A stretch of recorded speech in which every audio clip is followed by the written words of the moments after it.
కూడా ఒక గ్రూప్గా ఫామ్ చేసి ఒక చోట కౌంటర్కి ఎదురుందనో కౌంటర్కి పక్కన అందరినీ పెట్టి ఆ తర్వాత అందరినీ కూడా టయానికి ఇడిచిపెట్టే కార్యక్రమం చేస్తారు. దీనివల్ల ఈ ఘటనలు జరిగాయి. ఇదే పోలీసులు, ఇదే చంద్రబాబు నాయుడు గారు ఎంత దిక్కుమాలిన అబద్ధాలు ఆడుతూ ఉన్నారు అని అంటే, ఇదేదో ఒకే ఒక చోట జరిగింది, అది కూడా తప్పే. విష్ణు నివాసం వీళ్ళు ఫైల్ చేసిన ఎఫ్ఐఆర్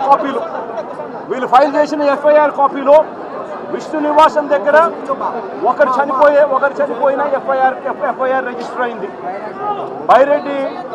బైరాగి పట్టడిలో 5 మంది చనిపోయినట్టు మరో ఎఫ్ఐఆర్ రిజిస్టర్ అయింది.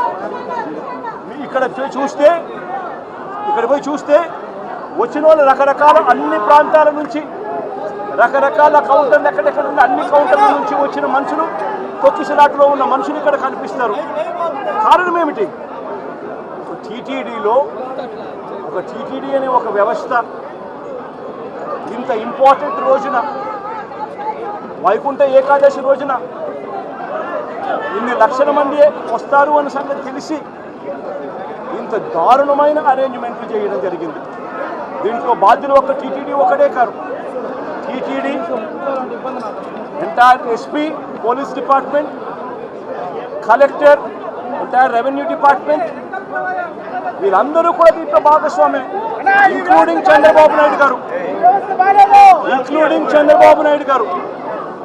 చంద్రబాబు నాయుడు గారు సొంత జిల్లా అన్న సంగతి తెలుసు. చంద్రబాబు నాయుడు గారి ప్రతి సంవత్సరం ఈ వైకుంఠ ఏకాదశి నాడున ఎన్ని లక్షల మంది జనాభా వస్తారన్న సంగతి తనకు తెలిసి ఉన్నా కూడా తన ప్రోగ్రాం 6వ తారీఖు, 7వ తారీఖు, 8వ తారీఖు తన ప్రోగ్రాం పెట్టుకొని ప్రత్యామ్నాయ అరేంజ్మెంట్ తాను చేయకుండా పోలీసులు మొత్తం తన అరేంజ్మెంట్ల కోసం తను పిలిపించుకొని ఇక్కడ గాలికి వదిలేసిన పరిస్థితుల మధ్య ఈ ఘటన చోటు చేసుకోవడం జరిగింది. ఈ ఘటనలో ఇప్పటికే 6 మంది చనిపోవడం జరిగింది. హాస్పిటల్లో ఉన్న వాళ్ళను అందరినీ కూడా పరామర్శిస్తే దేవుని దయ వల్ల ఇప్పుడు హాస్పిటల్లో ఉన్న వాళ్ళు అయితే మాత్రం మరి సీరియస్గా చనిపోయేంత పరిస్థితిలో ఉన్న వాళ్ళు ఎవరూ లేరు అన్నది తెలుసుకోవడం కాస్త సంతోషం. కానీ తీరా చూస్తే దాదాపుగా రుయా హాస్పిటల్, ఈ హాస్పిటల్ అన్ని చోట్ల కలుపుకుంటే దాదాపుగా కనీసం అంటే ఉజ్జాయింపుగా నెంబర్లు చెప్తా ఉన్నారు. ఇక్కడైతే 35 మంది చెప్తా ఉన్నారు. రుయా హాస్పిటల్లో ఎంతమంది ఉన్నారు అన్న సంగతి నాకు ఇంకా పూర్తిగా నెంబర్లు చెప్పలేదు. అక్కడి నుంచి ఇక్కడికి పంపించినారు అని చెప్పి నెంబర్లు చెప్తా ఉన్నారు. ఇక్కడ 2 చనిపోయినారు, రుయా హాస్పిటల్లో 4 చనిపోయినారు అన్న ఇన్ఫర్మేషన్ ఉంది. దాదాపుగా ఉజ్జాయింపుగా 50-60 మంది తొక్కిసలాటలో గాయాలై ఉన్న పరిస్థితుల మధ్య పేషెంట్ కనిపిస్తూ ఉన్నారు. 6 మంది చనిపోయిన పరిస్థితుల మధ్య మొట్టమొదటిసారిగా తిరుపతిలో ఇలాంటి ఘటన చోటు చేసుకుంది. ఇంతటి దారుణమైన పరిస్థితిలో వీళ్ళు వ్యవస్థను నడిపే కార్యక్రమం చేస్తూ ఉన్నారు. ఇక్కడ ఉన్న డిపార్ట్మెంటు, ఇక్కడ ఉన్న పోలీసులకు, ఇక్కడ ఉన్న టీటీడీ సంబంధించిన పెద్దలు, వీళ్ళెవరికి కూడా అసలు టీటీడీ అన్నది ఎందుకుంది, టీటీడీ అన్న దాని విశిష్టత ఏమిటి, ఇక్కడ ఉన్న పోలీస్ డిపార్ట్మెంట్ కానీ, ఇక్కడ ఉన్న కలెక్టర్లు కానీ, ఎస్పీలు కానీ వీళ్ళు టీటీడీకి సంబంధించిన ఇటువంటి ఇంపార్టెంట్ రోజుల్లో ఎటువంటి జాగ్రత్తలు తీసుకోవాలి అని చెప్పి వీళ్ళందరికీ కూడా దశాబ్దాలుగా ప్రోటోకాల్ ఉన్నా కూడా వీళ్ళెవరూ కూడా పట్టించుకునే పరిస్థితులు లేరు. టీటీడీ చైర్మన్ దగ్గర నుంచి పోలీసు వ్యవస్థ దాకా కూడా ఎవరు కూడా తిరుమలలో ఇన్ని లక్షల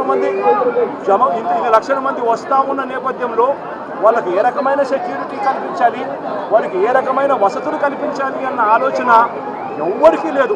కనీసం ఆ కౌంటర్లలో నిలబడి ఉన్న ప్రజలకు, ఆ పార్కుల్లో ఇక్కడ ఉన్న వాళ్ళ పేషెంట్లను అడిగితే అన్న 9 గంటలకు వచ్చినాము, నా పార్కులో అన్నే ఉన్నాము, పార్కులో పెట్టారు, కనీసం నీళ్లు కూడా ఇవ్వలేదన్న అని చెప్తున్నారు. అంటే క్యూలలో నిలబెట్టడం కానీ, సఫిషియెంట్ పోలీస్ ఫోర్స్ పెట్టడం కానీ, రోప్ పార్టీస్ ఆర్గనైజ్ చేయడం కానీ, క్యూలలో ఉన్న వాళ్లకు నీళ్ళు ఇవ్వడము, మజ్జిగ ఇవ్వడము, కనీసం వాళ్ళ ఫుడ్ ప్యాకెట్లు ఇవ్వడము, ఇటువంటి ఏమీ కూడా జరగల. కనీసం వీళ్ళు మనుషులుగా ఉన్నారు అని పట్టించుకున్న పరిస్థితి కూడా ఎక్కడా లేదు. గాలికి వదిలేశారు నిర్లక్ష్యంగా. గాలికి వదిలేశారు నిర్లక్ష్యంగా. ఇదే 5 సంవత్సరాల కిందట మా ప్రభుత్వంలో 5 సంవత్సరాలు చూస్తే ఇటువంటి కార్యక్రమాలను ఎంత గొప్పగా చేశాము అని చెప్పి ఈ రోజు కూడా ప్రజలు చెప్పుకునేంత గొప్పగా ఈ వ్యవస్థ నడిచింది. అలాంటిది ఈరోజు చూస్తే కనీసం నీళ్ళు ఇచ్చేవాళ్ళు లేరు, క్యూలలో నిలబెట్టేవాళ్ళు లేరు, పోలీసులు కనీసం రోప్పాటీలు అక్కడ ఉండి జాగ్రత్తగా క్యూలలో పర్యవేక్షించే వాళ్ళు లేరు, కనీసం క్యూలలో ఉన్న వాళ్ళకు తిండి నీళ్లు ఇచ్చే పరిస్థితి కూడా లేని పరిస్థితిలో ఈ వ్యవస్థ నడుస్తూ ఉంది. ఇంత దారుణంగా నిజంగా వ్యవస్థ ఉంది.